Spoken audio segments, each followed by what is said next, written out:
देखो, DNA fingerprinting में repetitive sequences में जो डिफरेंसेस होते हैं उनको आइडेंटिफाई किया जाता है।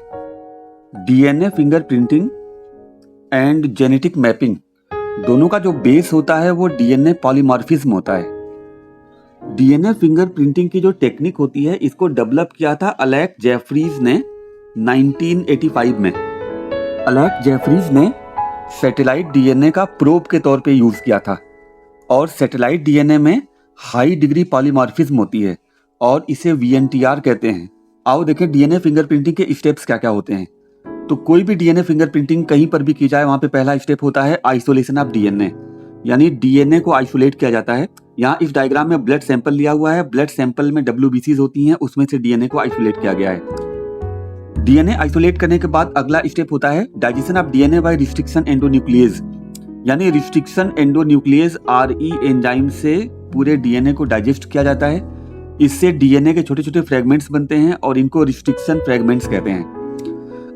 अब क्या करना होता है, इन रिस्ट्रिक्शन फ्रेगमेंट्स को हर एक फ्रेगमेंट को सेपरेट करना होता है, यानी separation of DNA fragments, and this separation is carried out by the agarose gel electrophoresis, यानी इसके लिए एग्रोस जेल इलेक्ट्रोपोरेसिस टेक्निक का इस्तेमाल करते हैं जिनसे ये सारे फ्रेगमेंट सेपरेट हो जाते हैं। अब एग्रोस जेल के अंदर सारे फ्रेगमेंट सेपरेट हो गए तो उनको ट्रांसफर किया जाता है नाइट्रोसेलुलोज या नाइलॉन की मेम्ब्रेन पर, and this transferring of DNA fragments from agarose gel to nitrocellulose और nylon membrane is called the Southern blotting, यानी इस ट्रांसफर करने की टेक्निक को हम सदर्न ब्लॉटिंग कहते हैं। अगला स्टेप हाइब्रिडाइजेशन का होता है।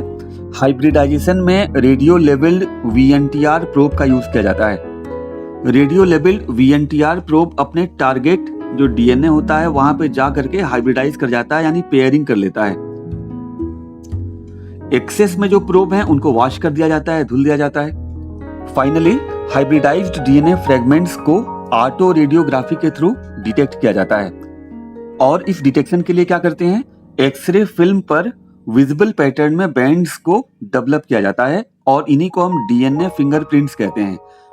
कहने का मतलब जो रेडियो एक्टिविटी जहां जहां से मिल रही है, शो कर रही है, उसको एक्सरे फिल्म के ऊपर डेवलप कर लिया जाता है और उसी को हम डीएनए बैंड कहते हैं या डीएनए फिंगरप्रिंट्स कहते हैं।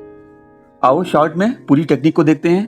पहला स्टेप होता है isolation of DNA, second step होता है digestion of DNA by restriction endonucleases, third step होता है separation of DNA fragments, I mean restriction fragments by the using agarose gel इलेक्ट्रोपोरेसिस।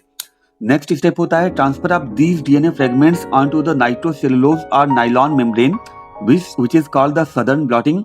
Now hybridization is allowed by using the VNTR radio labeled probe, and after hybridization excess probe is washed off and autoradiography is detected, and this autoradiography is developed at the X-ray film which is commonly called the DNA fingerprint.